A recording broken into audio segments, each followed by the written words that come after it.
दोस्तों, गद्दी के सेवादार चैनल पर आपका हार्दिक स्वागत है।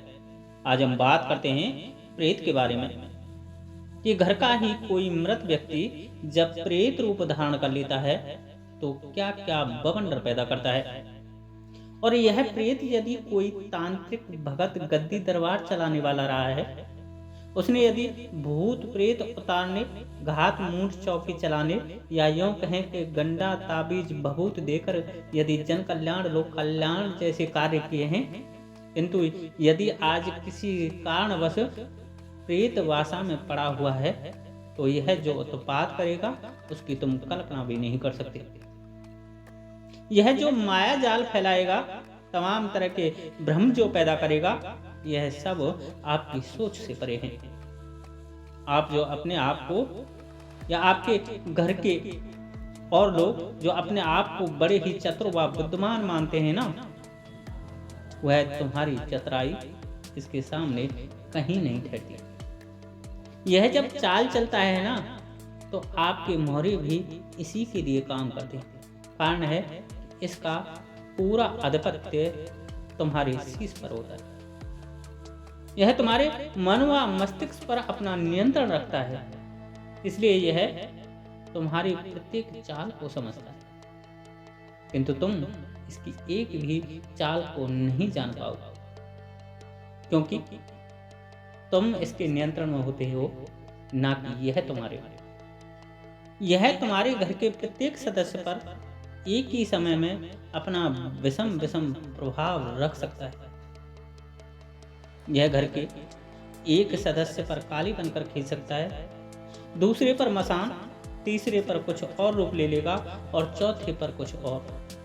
कारण है कि जब यह जीवित था तब इसने जो बहुत सी ऐसी शक्तियां पूज रखी थी, वो आज भी इसकी प्राण ऊर्जा के साथ चल रही हैं, उससे जुड़ी हुई हैं। अब जो जो इसने पूज रखे थे वो उन सब के रूप लेकर या घर के प्रत्येक सदस्य पर अपना अलग अलग प्रभाव दिखा सकता है। इसलिए यह कहीं किसी भगत तांत्रिक पर पकड़ में नहीं आता। अब कहीं तो यह मसान बन जाएगा, अर्थात जब आप किसी शाने भगत तांत्रिक व दरबार चलाने वाले को अपने बारे में दिखाओगे, अपनी बीमारी को दिखाओगे कि आपके घर परिवार में क्या चल रहा है, तो यह कहीं तो उसके सामने मसान का रूप ले लेगा, किसी दूसरे भगत के सामने प्रेत का रूप ले लेगा, कहीं और दिखाओगे तो वहाँ पितृ बन जाएगा, कहीं यह कुल देवता बन जाएगा, कहीं यह कुल देवी बन जाएगा, कहीं जिन्न का रूप ले लेगा, कहीं विष बन जाएगा, कहीं काली, कहीं भैरव बन जाएगा। कारण है कि इसने इन सब को पूज रखा, इसलिए यह अपने आप को पीछे रखते हुए उन सबको आगे करेगा। और भगत तांत्रिक शाने वही चीज बताएंगे जो वो देख रहे हैं। इस तरह का इसका भ्रम भमाया जाता है। अब जो पहुंचा हुआ भगत होता है वह तो इसको पहचान जाता है कि ये घर का ही कोई सेवादार है, घर का ही कोई ऐसा इनका पितृ है जिसने गद्दी दरबार का कार्य किया है। किंतु हम जैसे पाखंडी जो होते हैं वो इसको नहीं पहचानते, वो फिर तमाम देवी देवता तुम्हारे घर में पुजवा देंगे। कारण है जब हम जैसे पाखंडी लोग यह देखते हैं ना कि इसका रूप तो माता काली का है, तो हम पीड़ित व्यक्ति से कह देते हैं कि तुम पर तो माता काली का ही, या माता काली तुम पर छोड़ रखी है, या माता काली का तुम कुछ मान मन्नत भूल गए हो, उसके कारण तुम्हारे घर में सब परेशानी हो रही है। और जैसे तुम उसको पूरा करोगे या भोग प्रसाद दोगे तो इसको बल मिलेगा, और बल मिलते ही यह बलवान होकर तुम्हें फिर से परेशानी देगा।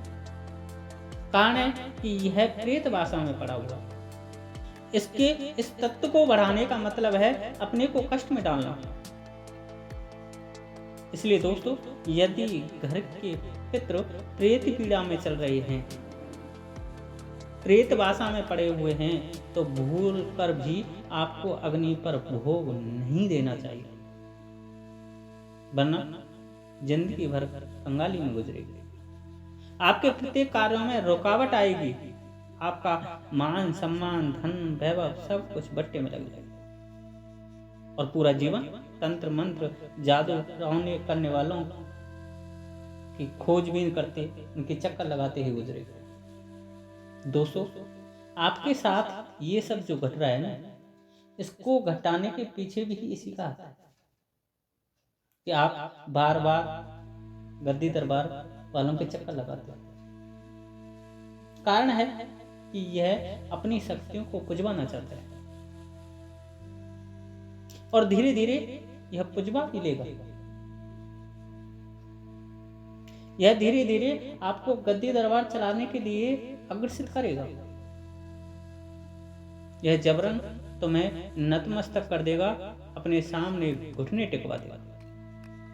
यह आपसे खुश नहीं है तो तमाम समस्याएं खुद पैदा करेगा, किंतु आपका रक्षण भी करेगा, बीच बीच में आपकी सहायता भी करेगा।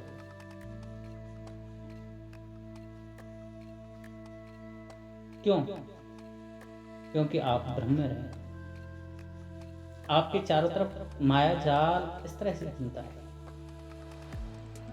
जिससे कि आपको लगे कि आपके साथ कोई अच्छी स्थिति चल रही है, आपका कोई रक्षण कर रहा है। आप जितने तांत्रिकों भक्तों पर भागोगे उतना यह चिढ़ेगा भी, हमारा रास्ता बंद करता चला जाएगा। इसलिए दोस्तों, यदि तुम्हारे घर में कभी गद्दी दरबार का कार्य हुआ है, तुम्हारे पूर्वजों ने यदि किया है, तो नंबर 1 तो सबसे ज्यादा इनको छिड़वाना नहीं चाहिए, बल्कि इनके ही शरणागति होकर इनसे ही अन्य विनय कर मुक्ति का प्रयत्न करना चाहिए। इनको श्री हरि विष्णु या भगवान कृष्ण की आराधना में तल्लीन करना चाहिए। आप जितना भजन करोगे उतना इनको शांति होगी, जितना आप तांत्रिक के पास भागोगे उतना आप परेशान होंगे। शुरुआत में जब आप भजन करोगे उसमें भी ये रुकावट डालेगा। आपने गोकर्ण और भक्त, आपने भागवत में गोकर्ण जी की जो कथा सुनी है, उसका जो भाई था ना धुंधकारी, जब उसकी मुक्ति का मार्ग उन्होंने प्रशस्त करना चाहा, तो उसने भी शुरुआत में उनको परेशान करना चाहा, लेकिन जब इनको धीरे धीरे उस प्रेत तत्व से राहत मिलती है ना, तो ये फिर आपको अपना मार्ग बताते हैं।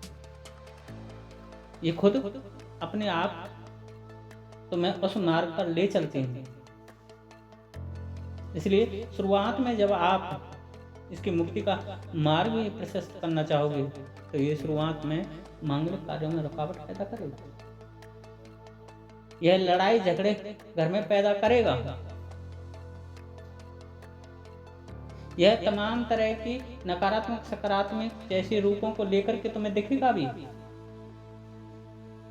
किंतु आपको घबराना नहीं। आपको इसके मुक्ति के कार्य प्रशस्त लगातार करते रहने होंगे, तभी इसको मुक्ति मिलेगी। दोस्तों, यह इस तरह की माया जाल फैलाता है कि आप समझ भी नहीं सकते। यह आपके स्वात्विक पितरों को वंदन कर लेता है।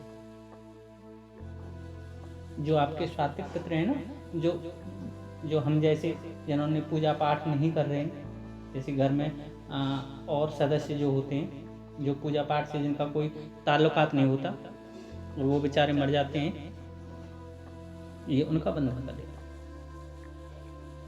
यह आपकी कुलदेवी कुलदेवता को भोग नहीं लेने देते यदि यह आपसे नाराज है। कारण है कि कुलदेवी कुलदेवता व घर के औद पितृ सब इसकी वाचा में होते हैं। दूसरा, यदि यह आपके साथ गलत भी कर रहा है और आपके कुलदेवी कुलदेवता आप पर प्रसन्न होकर आपकी सहायता करना चाह रहे हैं तो भी वो सहायता नहीं कर पाएंगे। कारण है कि इसका आपसे दृढ़ का संबंध है। यदि वो इसको दंड दें, इसको मारें, भगाएं,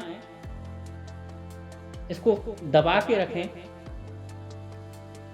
तो उसका प्रभाव आपके जीवन पर भी देखने को मिलेगा।